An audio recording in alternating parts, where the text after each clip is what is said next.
El hombre siempre se ha cuestionado cuál es la naturaleza última de toda la materia que le rodea. Desde la antigüedad se ha intentado dar una explicación de la naturaleza material de la realidad. Y en este sentido tenemos que reconocer al filósofo griego Demócrito como el primero en plantear el concepto de átomo como partícula más pequeña que constituye todo lo material. Para Demócrito, cualquier sustancia puede descomponerse en minúsculas unidades indivisibles que, a modo de piezas de construcción, se unen para dar lugar a cualquier objeto. Pero si bien esta idea no fue aceptada en un principio, tuvieron que pasar casi 2000 años hasta que el científico británico John Dalton retomara esta concepción natural e introdujera su teoría atómica de la materia, en la que se describían los átomos como esferas macizas de diferentes propiedades, introduciendo por tanto el concepto de elemento químico para distinguir los tipos de sustancias que por aquella época se conocían. Con ello, se planteó por primera vez una visión corpuscular de la materia, que recibe el nombre de modelo atómico. Por ello, el modelo propuesto por Dalton considera a los átomos como minúsculas partículas esféricas indivisibles e indestructibles con propiedades diferentes según el elemento químico. Con este modo de entender los átomos extendido en la sociedad del siglo XIX, J.J. Thomson se encontró un problema al intentar explicar sus observaciones cuando trabajaba con tubos de descarga eléctrica rellenos de diferentes gases. En todos ellos se encontró que desde el polo negativo se proyectaba un haz de luz que se dirigía hacia el cátodo o polo positivo, de ahí que lo denominara rayos catódicos, y que en realidad estaba formado por partículas cargadas negativamente que denominó electrones. Por tanto, esta experiencia forzó a Thomson a presentar un modelo alternativo del átomo, que partiendo del previo de Dalton, considerara la presencia de pequeños electrones negativos uniformemente repartidos por toda la masa del átomo. De ahí que se suele representar como un modelo de partículas incrustadas, como las pasas de un bizcocho o las pepitas de una sandía. Por aquella época, el investigador alemán Eugen Goldstein, en experimentos similares, apreció que en sentido contrario, es decir, hacia el polo negativo del tubo de descarga, aparecían otro haz de partículas, esta vez de carga positiva y que denominó protones, y que formaban parte de los rayos canales resultantes. Con estos dos descubrimientos se constató que los átomos sí que estaban formados por partículas aún más pequeñas, comunes a todos los elementos químicos conocidos hasta la fecha. En un intento de describir la disposición espacial de las dos partículas subatómicas conocidas, el neozelandés Ernest Rutherford realizó uno de los experimentos más importantes en el campo de la estructura atómica. Por aquella época, describió la naturaleza corpuscular de las emisiones radiactivas, diferenciando tres tipos de radiaciones dependiendo de su poder de penetración. De este modo, empleó una de las más inofensivas de ellas, las partículas alfa, para bombardear una finísima lámina de oro, observando que la mayoría de ellas atravesaban la lámina sin variar su trayectoria, y que solo unas pocas se desviaban o incluso rebotaban.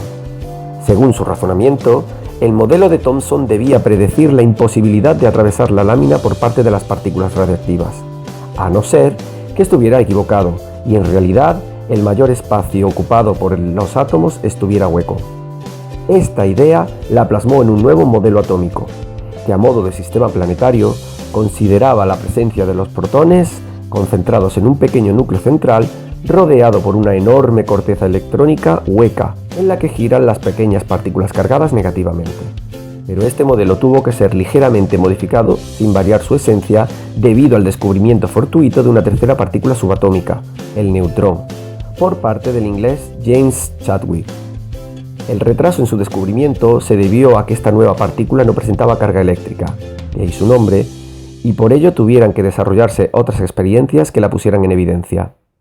Así, y debido a su masa similar a la del protón, se situó en la arquitectura atómica junto a los protones en el núcleo de los átomos.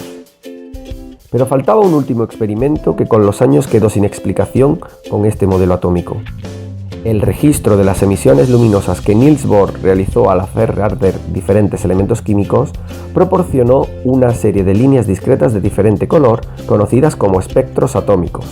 los cuales debían estar relacionados con intercambios de energía internos a la estructura del átomo. Por ello, propuso la posibilidad de una corteza electrónica donde existían órbitas discretas en las que se encontraban de forma estable los electrones, y son los saltos de unas órbitas a otras las responsables de las diferentes líneas espectrales. Con ello, el nuevo modelo atómico ampliaba el conocimiento previo presentando una estructura electrónica por capas y en la que cada una de ellas, numerada desde dentro a fuera por la letra N minúscula, solo permitía albergar un número concreto y diferente de electrones. 2 para la capa 1,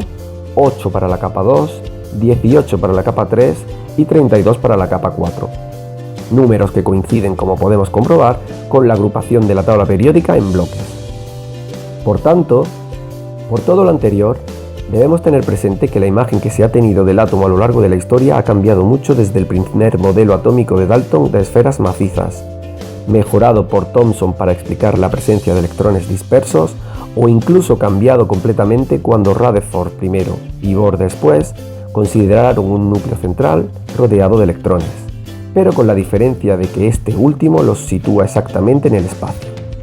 De este modo, sabiendo el número de cada partícula subatómica presente en un elemento concreto, se pueden representar en cualquiera de los 4 modelos atómicos estudiados este curso. Para finalizar la descripción de la estructura atómica, analizaremos uno por uno cómo afecta el número de cada una de las partículas subatómicas del átomo y presentaremos la diferencia entre elementos, iones e isótopos. En cuanto al número de protones, se puede comprobar cómo todos los átomos de un mismo elemento presentan el mismo valor. Es más, ese número permite distinguir el elemento en concreto y diferenciarlo del resto, por lo que se puede considerar como un número identificativo, como si fuera un DNI atómico, y por tanto se le denomine número atómico, representado por la letra Z e indicativo del número de protones del núcleo.